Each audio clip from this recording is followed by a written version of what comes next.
Жигмэс блогийн маань шинэ дугаар эхэлж байна. За энэ удаагийн дугаар дээр Монголд ховорхон байгаа суперкаруудыг та бүхэнд танилцуулахаар бэлдсэн байна. Тэгээд энэ удаагийн дугаар дээр маань бол алдар Джеймс Бонд суурлын Aston Martin Vintage болон Lotus Evora гэдэг энэ хоёр автомашиныг та бүхэнд танилцуулахад бэлэн болсон байна. Тэгээд блогтай маань хамт байгаарай гэж та бүхэнд хүсье.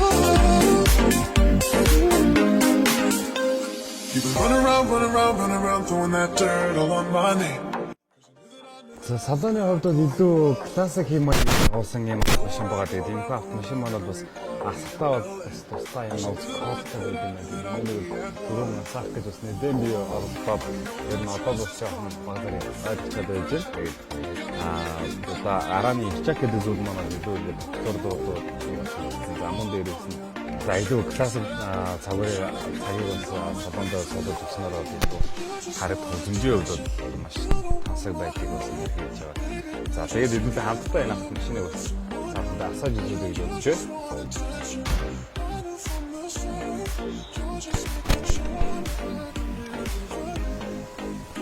За ингэж удахгүй юм байна.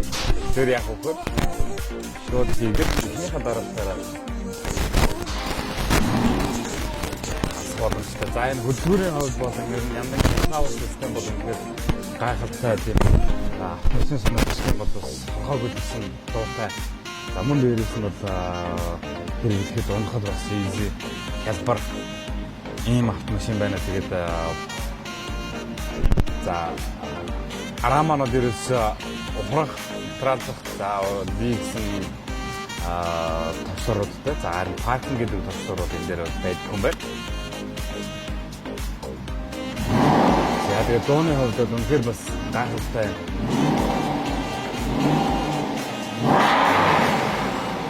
За үнэхээр бас хотын бодно нь бол цууратахаар ийм гайхалтай exhaust systemтэй ийм автомашин байна. Тэгээд мөн дээрээс нь энэ автомашин маань бас гар шийдвэрлэгчтэй учраас оноход бол тойлын хялбар.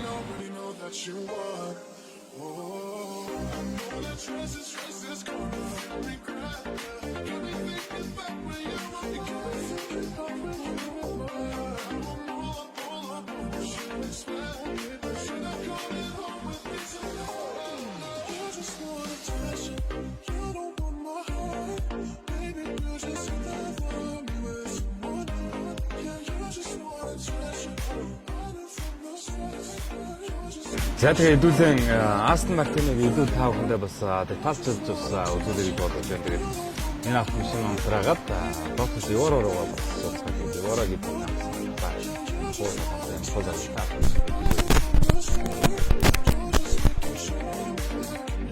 Автомашин маань Lotus Evora суперкар байна. За техникээс гадна энэ дизайны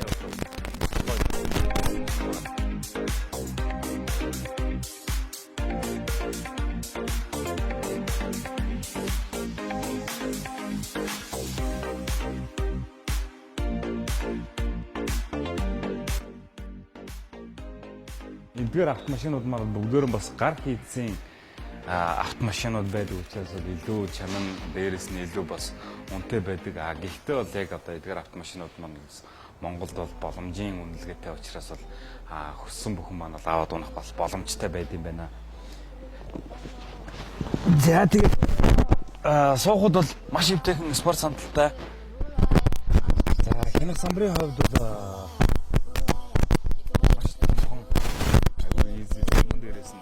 салоны хувьд бол энэ автомашин бол гар хийсэн гэдгээрээ бол илүү ялгаатай.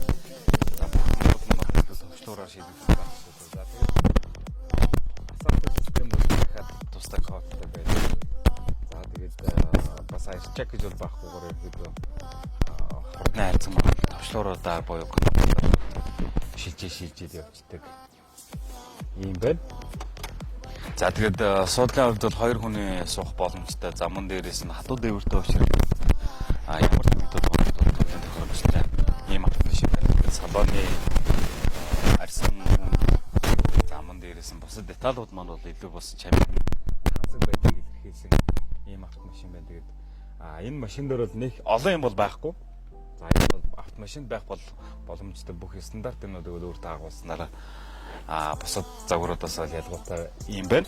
Дэлгүүр маань бол хойно байна. Уртлын хэсэг маань бол угаасаа нэг болон онгоох ерөөсөө зүйл байхгүй. Уртлын хэсэг бол хоосноос гадна агаараар илүү автомашинаар дарж явдаг. Тэгээд дээрээс нь автомашины маань бол хөдөлгүүрийн хувьд бол бид бүхний маш сайн мэдих Lexus RX 350-ийн 3500 хөдөлгүүрийг бол агуулсан байдаг. За мөн дээрээс нь бол маш хөнгөн учраас бол гүйл цайтай ийм автомашин байгаамаа. Тэгээд Lotus Evora загварыг та бүхэнд өнөөдрийн влогоороос танилцууллаа. За мөн дээрээс нь алдарт James Bond цувралын Aston Martin Vintage-ийг бас та бүхэнд өнөөдрийн цуврал дээрээ влогоороо та бүхэнд танилцууллаа. Тэгээд деталуудаар та бүхэнд илүү сайн нарийн дэлгэрэнгүй бас мэдээллүүдийг бол харууллаа.